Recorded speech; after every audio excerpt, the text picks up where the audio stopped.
नमस्कार दोस्तों, मेरा नाम अल्हाद गांधी है और बेसिकली मैं पुणे से हूँ। अगर मैं अपने बारे में और थोड़ी-सी अगर आपको जानकारी देना चाहता हूँ तो मेरे घर में मेरी एक बीवी, मेरा एक बच्चा, मेरे मम्मी-पापा, ऐसे मेरे अलावा 4 लोग वहाँ पे रहते हैं, जो कभी-कभी मुझे घर में भी ले लेते हैं।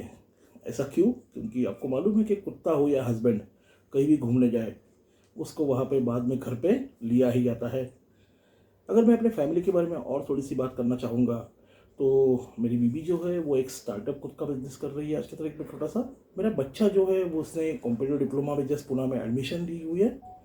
मेरी मम्मी यूट्यूब ब्लॉगर्स को आज के तारीख में बहुत अच्छी तरीके से हेल्प कर रही है रेसिपीज़ के इसमें।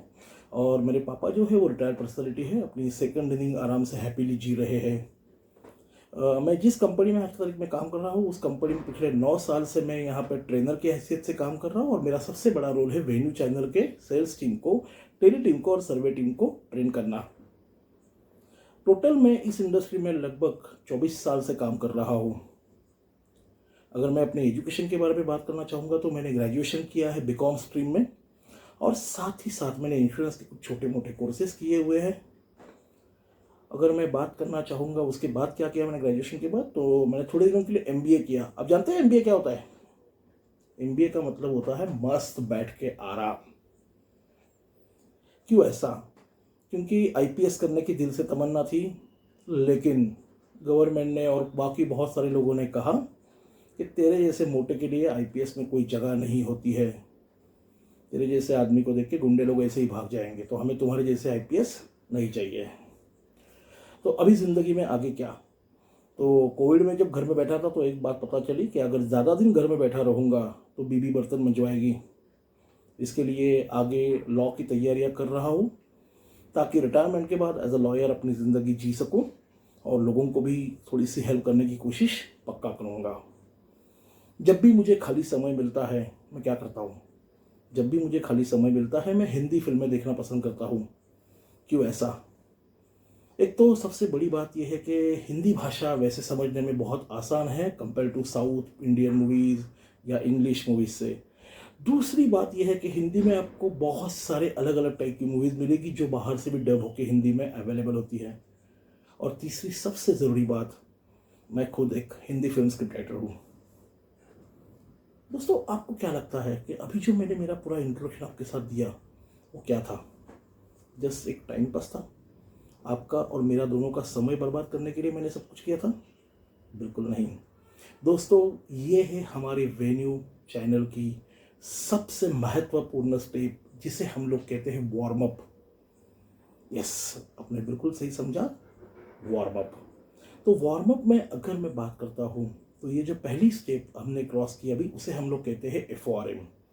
एफओआरएम का मतलब होता है family, occupation, recreation and motivation. तो मैंने आपको मेरे फैमिली के बारे में बताया, मैंने आपको मेरे ऑक्यूपेशन के बारे में बताया। नाउ यहाँ पे जब हम लोग रिक्रिएशन की बात करते हैं तो रिक्रिएशन में बहुत बार लोगों को वहाँ पे उलझन हो जाती है कि इसमें क्या कहना है।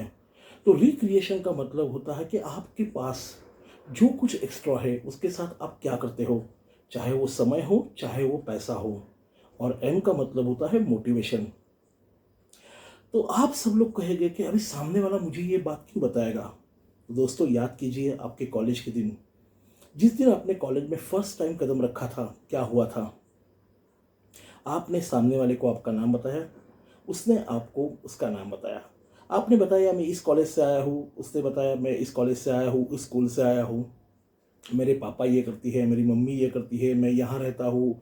उसने भी अपने बारे में वो सब कुछ कहना शुरू किया जो आपने उसे कह दिया था। आगे जाके क्या, लेकिन वो सारे के सारे लोग आपके बेस्ट फ्रेंड लिस्ट में अवेलेबल है? नहीं, क्योंकि वो सिर्फ एक पहचान बन गई थी। तो मुझे बेस्ट फ्रेंड बनने के लिए क्या करना पड़ा?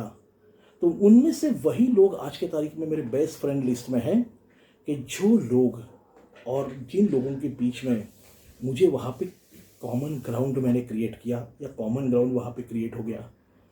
तो क्या कॉमन ग्राउंड था? शायद आपको सीए बनना था, उनको भी सीए बनना था, तो इसके लिए आप दोनों 10th के बाद जब कॉमर्स साइड में गए तो आप दोनों ने अच्छी दोस्ती कर ली। शायद आपको चाय छुट्टा पीना पसंद था, उनको भी चाय छुट्टा पीना पसंद था, आप दोनों अच्छे दोस्त बन गए। तो कॉमन ग्राउंड क्या हो सकता है? इसके लिए कोई साइंस नहीं है। लेकिन कॉमन ग्राउंड कुछ भी हो सकता है। इस कॉमन ग्राउंड के सहारे हम लोग ट्रस्ट के लिए जो हमें सबसे बड़ी सीढ़ी चाहिए होती है, सबसे पहली सीढ़ी चाहिए होती है ट्रस्ट की, उस सीढ़ी पे हमने अब कदम रखना शुरू कर दिया है।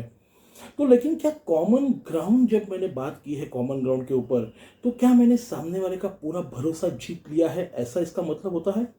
नहीं, इसका मतलब ऐसा नहीं होता है। तो ये आपने सिर्फ एक कदम डाला है आगे ट्रस्ट जीतने के लिए। इसके बाद बारी आती है सबसे ज़रूरी स्टेप, और वो होती है secret sharing. So what is a secret sharing? मैं कह रहा हूँ सीक्रेट, नॉट अ सिगरेट। नहीं तो यार ऐसा मत सोचिए कि सिगरेट शेयर करनी मेरे जेब में विल से आप पियोगे क्या। नहीं, बिल्कुल वैसा करना नहीं है। तो सीक्रेट मतलब क्या होता है?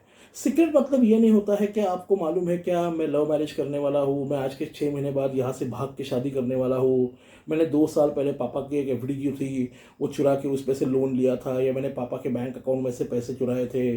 बिल्कुल नहीं, पापा की साइन की थी, ऐसा कुछ भी नहीं होता है। सीक्रेट शेयरिंग मतलब एक ऐसी बात होती है कि जो आप या मैं, कोई भी इंसान अपने स्टेटस पे नहीं डाल सकता है। कौन से स्टेटस पे? व्हाट्सएप के, फेसबुक पे, अलग अलग टाइप के जो हमारे स्टेटस होते हैं, हमारी स्टोरीज होती है, उसके ऊपर हम लोग कभी ये बात डाल नहीं सकते। तो नॉर्मली सबके दिल में हमेशा ये सवाल होता है कि सीक्रेट शेयरिंग मतलब कहना क्या है एग्जैक्टली। सीक्रेट शेयरिंग में नॉर्मली कहा जाता है फेल्यूलर ऑफ प्लान के बारे में बात करना।